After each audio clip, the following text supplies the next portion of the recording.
I got a treat for you today. Oh yes, absolutely. Well, we like a few treats, don't we? Absolutely. Now, before you have a go, yes, I know, because some people are very concerned. This is only hay fever, and I have I've got sort of a cough thing in, because it's so dry right now here in London, and I don't know if it's like this wherever you are in, say, in the United Kingdom or whatever. Has hay fever struck you yet? Yeah, it's quite bad actually. I don't know where it's come from. Somebody came to when I answered the phone the other day, he said, I didn't recognise you. I sound like Lee Marvin doing a rendition of Wandering Star. Do you remember that? It couldn't be any lower, could it? Not a bad thing though, is it? Now, back as ever to your free matinee of the day. I wanted to share this with you because it was a topic that we discussed very briefly a few weeks ago now.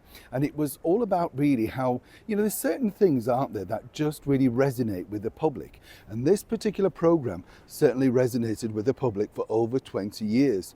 We're talking about Mrs. Dale's Diary. Oh yes, do you remember that catchphrase? Do you? Yes, I'm terribly worried about Jim. Remember, all the impersonators and impressionists used to do that, didn't they? I don't think she actually said it that much, actually, in the programme. Well, I've discovered a wonderful episode from November 1960 for you, and I think you'll really enjoy it. Now, this episode is all about, well, something that we all really have in our families. I think that's why the programme was so real. It's about the return of, some might suggest, the dreaded relatives. The sort that you haven't seen for years, so you're a bit concerned about what they think about your house. Is it modern enough? What will they look at? Will they pick holes in this? All of that sort of stuff. It's beautifully written and very topical for that time of year, or that time of the era that it was written in. Just wonderful, and I think you'll enjoy it because, as I say, the stories resonate with all of us. Doesn't matter how old we are, we all know some of the characters that are featured in this particular episode. Now, as I say, Mrs. Dale's Diary was a phenomenon. It's hard to imagine.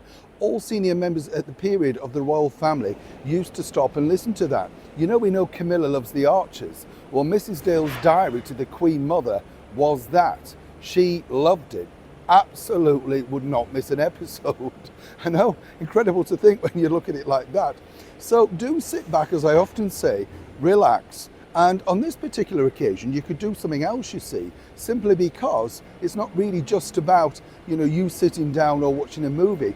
Because it's a radio programme, you can keep working. I'll be watching to make sure you're not slacking. And do let me know, as I often say at the end of the show, what you think. Did it captivate you as much as it captivated me?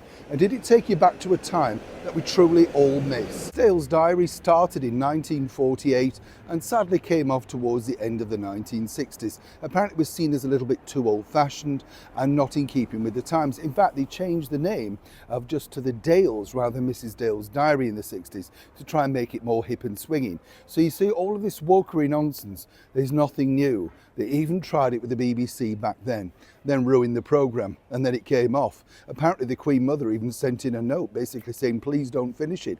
But even her power, her star royal power, could not save Mrs. Dale's Diary. Cracking episode for you today though. Enjoy. Neil Sean in the very heart of London.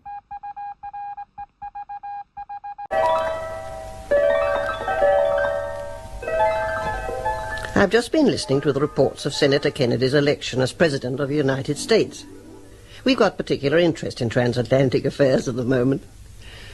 Things have settled down since we all went to meet Aunt Hester at Waterloo Station, though it took me some time to forget the way Sally bit my head off. Sally, what's wrong? You're furious about something. I should jolly well think I am furious about something, Mary. What on earth did you mean by letting the Owens go to the Shamrock Hotel? Come along, Mother. I've got your ticket here. Now, look here, Sally. Oh, there isn't time to argue about it now. And we've got to try to look pleasant when Aunt Hester arrives, I suppose. Oh, bother Aunt Hester. Sally, Mary, come along. Try to keep up with us or we'll lose you in the crowd. Come on, we can't talk with all this going on. And don't it's no good. You'll have to look pleasant and join the welcome committee, whether you want to or not. Oh, thank goodness that's over. Now, what I suggest is that I go down the platform alone. Then when I've found her, I'll introduce you gradually. We don't want to swamp poor Hester with introductions all at once, now do we? I shall come with you, Mother. No, you stay there with the girls, Henry. Perhaps it would be rather nice if they had the first moments alone together, just the two of them, Henry. Oh, that's ridiculously sentimental, Sally. I'm going alone just because I don't want poor Hester overwhelmed. That's all. But you may not even recognize each other, Mother. I took the precaution of exchanging photographs with Great Aunt Hester directly I knew that she was coming, and Henry!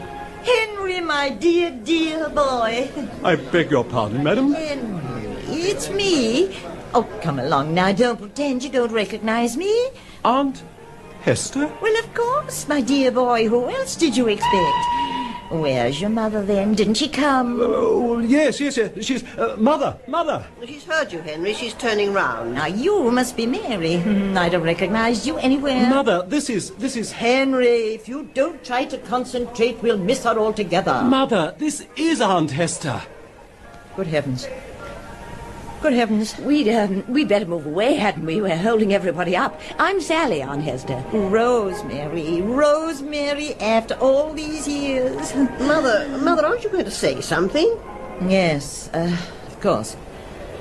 Hello, Hester. Your hair's much too blue, you know. Dear Rosemary, always so outspoken, even when you were a very little girl, weren't you, dear? Oh, but I'm forgetting. You've brought your family, Rosemary. I've brought mine. Your family? Wayne, come and say hello to your Aunt Rosemary and your cousins. Rosemary, this is Wayne Crouch the Fourth. Glad to know you, Aunt Rosemary. Just think of that. 4 Crouches, all of them Waynes. Cousin Mary. How do you do? Cousin Sally. Hello. Cousin Henry. And this is my daughter, Lorena Mary Baldwin. She married Mr. Baldwin, you see, Frank Baldwin, who's something very high up in our naval department. And Rosemary, Cousin Mary, Cousin Sally, Cousin Henry. We're going to be the best of friends. The best of friends, I just know it. Why are you making that noise, Wayne, dear? I haven't forgotten anything, have I? No, Mother, but don't you think you've been standing long enough? Now, don't fuss, Wayne, please. Mother doesn't realize sometimes, Aunt Rosemary, she's not as young as she used to be. Wayne, if you tell me once more I'm not as young as I used to be, I'll go straight back to Canada. Perhaps we will start towards home anyway, Aunt Hester. Yes, of course, Mary. I'm so looking forward to seeing your beautiful home at... where is it now? I've got it written down somewhere. Parkwood Hill. Yes, that's right, dear. Parkwood Hill. Come along, Rosemary. Take my arm if you want some help, dear. I was interested to hear you telling your mother that she'd been standing for long enough, Cousin Wayne. I've always had a theory that standing for over long periods was deleterious to the coatings of the stomach. Oh, Henry. The others are going. We'd better go too if we don't want to lose them. Deleterious to the coatings of the stomach, Cousin Henry? Oh, no. Not at all. Not at all. It's sitting for over long periods which is deleterious to the coatings of the stomach. I've made quite a study of the subject. I'm very much interested in the coatings of the stomach. I beg your pardon. I beg your pardon, Cousin Sally. I've said something funny. What a good thing that Sally brought her car with her. We should never have got into a single taxi anyway, Mary. Who'd have thought that Hester would have brought her son and her daughter with her? Oh, we should have guessed, I suppose, Mother. Those 3 large trunks. She looks remarkably young, doesn't she, Mother? I like them all, I must say. Yeah. Mind that cyclist, Henry? It's quite all right, Mother. I don't need driving lessons, thank you. If we could arrive before they do, Henry, I'm sure Lorena Mary is the kind of woman who runs her home magnificently. I'd like to get back and give a quick eye to things before they get in. I'm not driving dangerously on any account. No, of course not. I wouldn't want you to, but if you could perhaps pass Sally and... Oh, stop fussing, Mary. Everything's perfectly all right. I suppose Lorena Mary and Hester won't mind sharing a room. Well, they'll have to, I'm afraid. Unless one of them shares with you. Wayne must have a room to himself, obviously. Well, I think he ought to go to sleep at Henry's. Oh, no. No, I'm sorry, Mother. One of the others, perhaps, but not Wayne. He has the most peculiar ideas about the coatings of the stomach. Of course, we've seen write-ups about you in all the best magazines, Sally. Stephanie models are world famous. We've been waiting for that husband of yours to come over to Victoria and visit us, you know. I don't think he's been near enough so far. I'm going out to stay with him at the end of next week. Mother, I think perhaps you better close your eyes now. Close my eyes, Wayne? But how on earth am I expected to see anything if I close my eyes? There'll be plenty of time for sightseeing later. We're used to driving on the right-hand side of the road, Cousin Sally, not on the left. I've seen Mother flinch once or twice when it looked as if we were about to run into an oncoming bus. Don't worry. We shan't run into any oncoming bus this way. We're used to driving on the left-hand side, you know. Of course they are, Wayne. Oh, for heaven's sake, don't fuss. Those little sharks, they set up minor trauma, Mother. Nonsense. I never had a minor trauma in my life. Your mother's looking quite old and ill, Sally. You know that. Well, Oh, she hasn't had an easy life, but neither have I. Your Uncle Wayne went down with the Titanic. I had 2 young children to bring up, too. Rosemary has let things get her down, I'm afraid. I can see that. It really can be very comfortable for her to have to ride about in Cousin Henry's van all the time. she doesn't do it all the time, actually. You see, I drive my own car, of course. Wouldn't be without one. Mother doesn't drive. Then if she doesn't drive, she ought to. You know, Sally, I think the sooner I take your mother in hand, the better. She obviously needs shaking out of herself.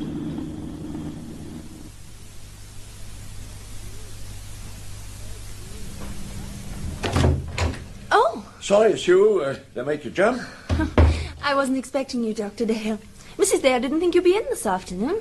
We've got our Canadian relation arriving any minute now. I had to make a special effort to get home for that. That's why I'm here, too. Jenny rang and jogged Bob's memory about it, I think. I'm supposed to have a hot pot of tea waiting for them directly they set foot inside the door. Well, Mrs. Meggs could have done that. But I'm glad if it's got you the afternoon off. I wonder what she'll be like. Mrs. Kratz, I mean. She couldn't possibly be as much fun as Mrs. Freeman, could she? I doubt it, Sue, very much.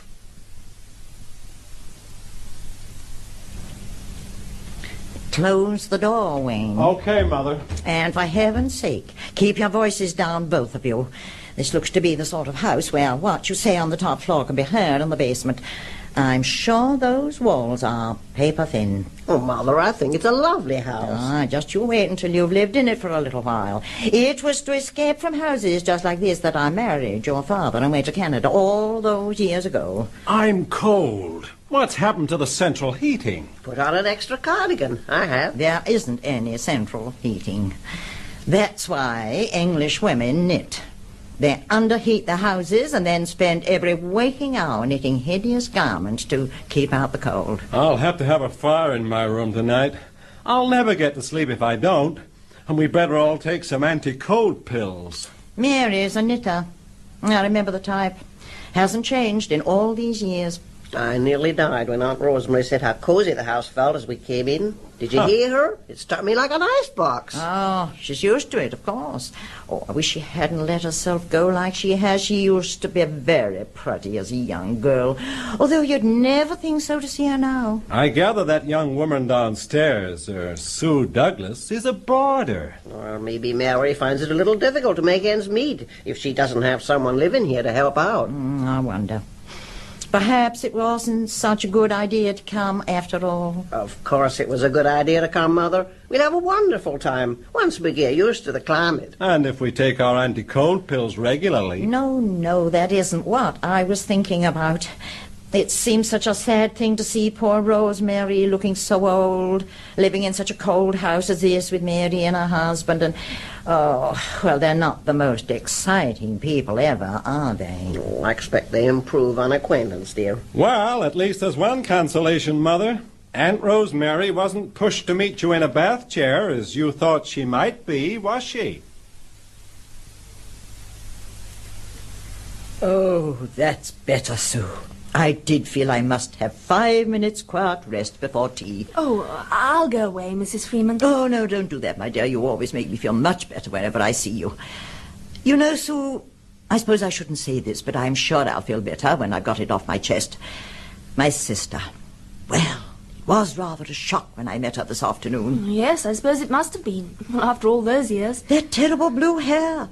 Oh, I'm being very unkind, I suppose, but, well, it is very blue, isn't it? Yes. And then her clothes. I'm sure she spends all her time trying to be young. And it's so silly. We can't be young forever, can we? Well, maybe it's just the fashion over there. Well, it's very hideous, and she shouldn't follow it.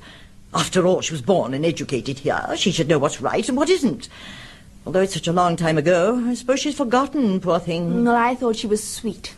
But I don't think she's as nice as you. I'm glad you're the one who lives here and not Mrs. Kratz. Sue! Oh, I mean it. You know, when I first came to live here, I was a bit Oh, I don't know. Jealous, I suppose you call it, of Bob and Gwen, because they had you for a grandmother. Then I decided that as I haven't got one anyway, I'd adopt you. So I sort of think of you as belonging to me, too, now. Oh, Sue, dear, how you do flatter me. No, I didn't mean to. Oh, I do think poor Hester looks rather awful with that terrible blue hair, don't you? Only for goodness sake, don't tell anyone I said so. It's so ridiculous, Jim. I thought I'd have hysterics when I saw them all on the station together. You saw it too, didn't you? Director, they all came in, Sally. It's obvious. 3 sets of twins. They haven't noticed, have they? My dear, of course they haven't noticed. And they're all taking each other so terribly seriously. I suppose we oughtn't to tell them. Oh, not at the moment, darling. None of them are in the mood to think it's funny. Ah, there you are, Jim. Sally. I brought Cousin Wayne down, Jim. He was interested to see your study. Oh, yes, of course. Come along in. Well, actually, Cousin Jim, I really wanted to see Cousin Mary, too. She mentioned something about tea, you know. Yes, Mrs. Maggs is making it now. It won't be long. Well, what I wanted to say, Cousin Sally, was Cousin Mary shouldn't go to a lot of trouble on our account. You see, we never drink tea. Oh, dear. No, we don't want to give anybody a lot of trouble, but we don't drink tea. We prefer coffee. We find, and I'm sure Cousin Henry here will agree with me over this, we find that coffee is less deleterious than tea to the coats of the stomach.